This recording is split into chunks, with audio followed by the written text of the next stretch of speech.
നമസ്കാരം. ഇന്ന് നിങ്ങളുമായി പങ്കുവെക്കുന്നത് തെനാലി രാമൻ കഥയാണ്. ഒരു ചിത്രകാരൻ്റെ കരവിരുത് ഒന്ന് പ്രത്യേകമായിരുന്നു. ആ സിദ്ധി മുഴുവനും അയാൾ ഉപയോഗിക്കുകയാണ്. എവിടെ? അത് കൃഷ്ണദേവരായരുടെ പുതുതായി പണിയിച്ച സൗധത്തിൽ. ഭിത്തി ചിത്രങ്ങളാണ് ചിത്രകാരൻ വരയ്ക്കുന്നത്. രാമായണത്തിലെ മറ്റു സംഭവങ്ങൾ ചിത്രത്തിലൂടെ ആ കൊട്ടാരത്തിൻ്റെ ഭിത്തിയിൽ പകർത്തുകയാണ്. അതായിരുന്നു ചക്രവർത്തിയുടെ നിർദ്ദേശം. എന്തൊരു വടിവാണ്! വർണ്ണപ്പൊലിമയാണ് ചിത്രങ്ങൾക്ക്. എല്ലാം ആദ്യമായി ആസ്ഥാന വിദ്വാൻമാരെ കാണിക്കുകയാണ് ചക്രവർത്തി. എങ്ങനെയുണ്ട്? ചക്രവർത്തി ചോദിച്ചു. എല്ലാവരും ചിത്രങ്ങളെ അങ്ങേയറ്റം പുകഴ്ത്തി സംസാരിച്ചു. ഒരാൾ ഒഴിച്ച്. അത് തെനാലി രാമനാണ് ഒന്നും പറയാത്തത്. ഒരു കഥാപാത്രത്തിൻ്റെ മുഖം, അതിൻ്റെ ആകർഷണീയത ഒന്ന് പ്രത്യേകമായിരുന്നു. എല്ലാവരും ആ മുഖത്തിൻ്റെ ചിത്രത്തെ വളരെ നേരെ നോക്കി നിന്നു. മുഖത്തിൻ്റെ ഇടതുഭാഗമാണ് ചിത്രകാരൻ വരച്ചിരുന്നത്. തിരുമേനി, ആ മുഖത്തിൻ്റെ വലതുഭാഗം എവിടെ? അത് കാണുന്നില്ലല്ലോ, തെനാലി രാമൻ പറഞ്ഞു. അത് ഭാവന ഉപയോഗിച്ച് കാണേണ്ടതാണ്. നിങ്ങളുടെ ഭാവന വളരെ മോശം.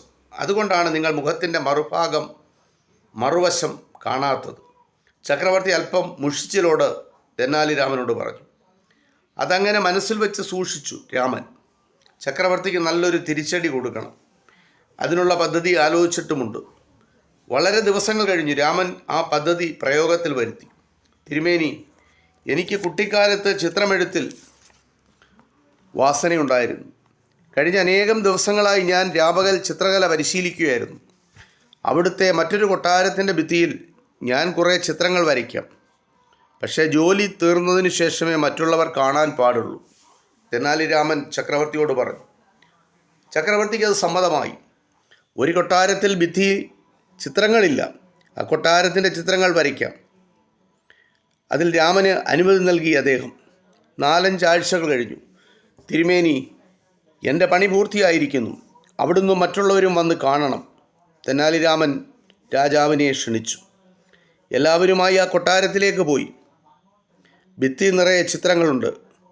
അത് ശരി തന്നെയാണ്. പക്ഷേ എന്തിൻ്റെ ചിത്രങ്ങൾ? മനുഷ്യ ശരീരത്തിലെ കാലുകൾ ഒരു ഭിത്തിയിൽ, പലമാതിരിയുള്ള കൈകൾ മറ്റൊരു ഭിത്തിയിൽ, വലുതും ചെറുതുമായ ചെവികൾ ഇനിയൊരു ഭിത്തിയിൽ. എന്തിനു പറയുന്നു? എല്ലാ ശരീരഭാഗങ്ങളുമുണ്ട്. ചിത്രങ്ങളില്ലാത്ത ഒരൊറ്റ ഭിത്തിയും അവിടെ അവശേഷിച്ചിട്ടില്ല. പൂർണ്ണമായ ശരീരത്തിൻ്റെ ചിത്രമില്ലതാരും. രാമ, ഇതെന്താ ഇങ്ങനെ? വെറും അവയവങ്ങൾ കൊണ്ട് എന്തു കാര്യം? ശരീരം മുഴുവൻ വരയ്ക്കാത്തതെന്ത്?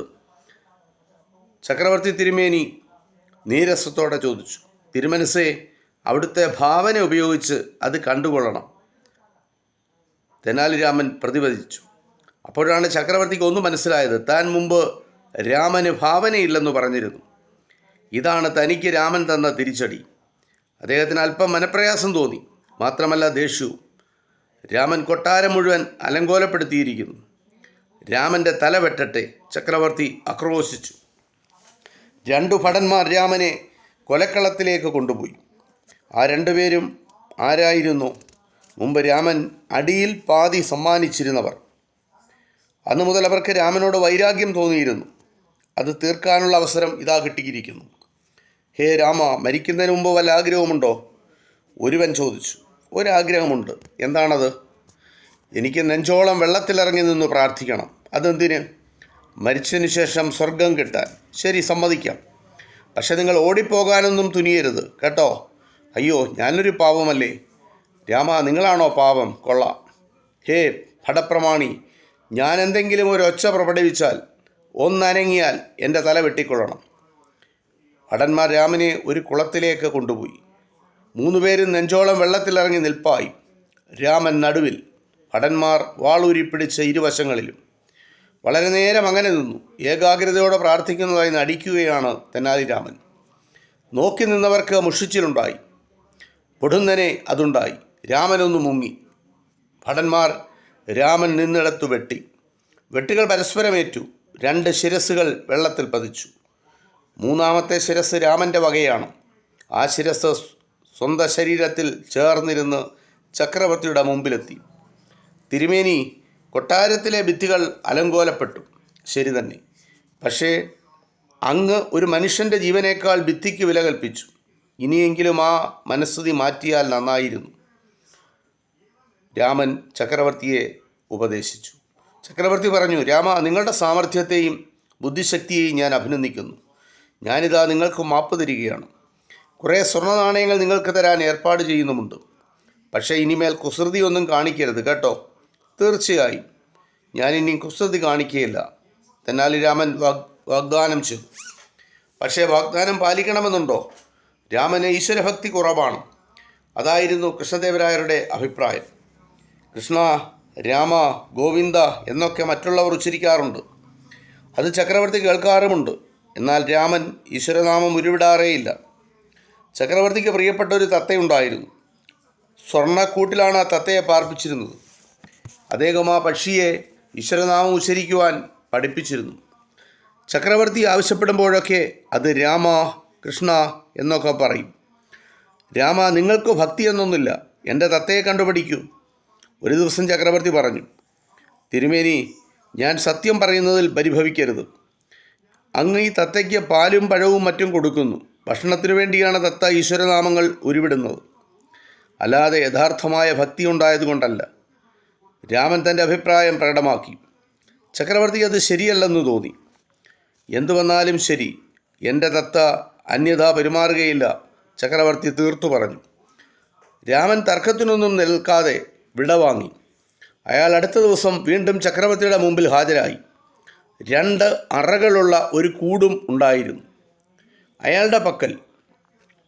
ഒരു അറയിൽ ഒരു പൂച്ചയെ പിടിച്ചടച്ചിരുന്നു. എന്തിനാണ് ഈ പൂച്ചയും കൂടും? ചക്രവർത്തി മനസ്സിലാകാതെ ചോദിച്ചു. ഇപ്പോൾ കാണിച്ചു തരാം, തെനാലി രാമൻ ഉത്തരം നൽകി.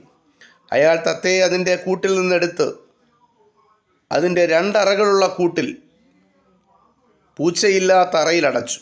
പൂച്ചയെ കണ്ട തത്തയുടെ ഭയം ഊഹിക്കാമല്ലോ. ആ പക്ഷി ചിറകിട്ടടിച്ചു കൂടുഭേദിക്കാൻ നോക്കി. ഭയം സൂചിപ്പിക്കുന്ന എന്തൊക്കെയോ ശബ്ദങ്ങൾ പുറപ്പെടുവിച്ചു. ചക്രവർത്തി തത്തയോട് ആവശ്യപ്പെട്ടു, രാമ എന്ന് പറയണം. തത്ത അനുസരിച്ചില്ല. ഓരോരോ ഈശ്വരനാമം ഉച്ചരിക്കാൻ കൽപ്പിച്ചു ചക്രവർത്തി. തത്തയ്ക്ക് അതിനുണ്ടോ അവസരം? പാവപ്പെട്ട പക്ഷി ഭയന്ന് വിറച്ചുകൊണ്ടിരുന്നു. തോൽവി സമ്മതിക്കാതെ ചക്രവർത്തിക്ക് തരമുണ്ടായില്ല. രാമ, നിങ്ങൾ പറഞ്ഞത് തന്നെയാണ് പരമാർത്ഥം. പക്ഷികൾ ഭക്ഷണത്തിനു വേണ്ടി ഭക്തി ഭാവിക്കുന്നു. അതുപോലെ ചില മനുഷ്യരും ഭക്ഷണത്തിനു വേണ്ടി ഭക്തി ഭാവിക്കുകയാണ് ചെയ്യുന്നത്. ഇത് രാജാവിനെ പറഞ്ഞു മനസ്സിലാക്കുകയാണ് തെനാലി രാമൻ ഈ പ്രവൃത്തിയിലൂടെ ചെയ്തത്. ഇത് തെനാലി രാമനുമായി ബന്ധപ്പെട്ട ഒരു കഥയാണ്. ഇത് ഇത്രമാത്രം. നന്ദി, നമസ്കാരം.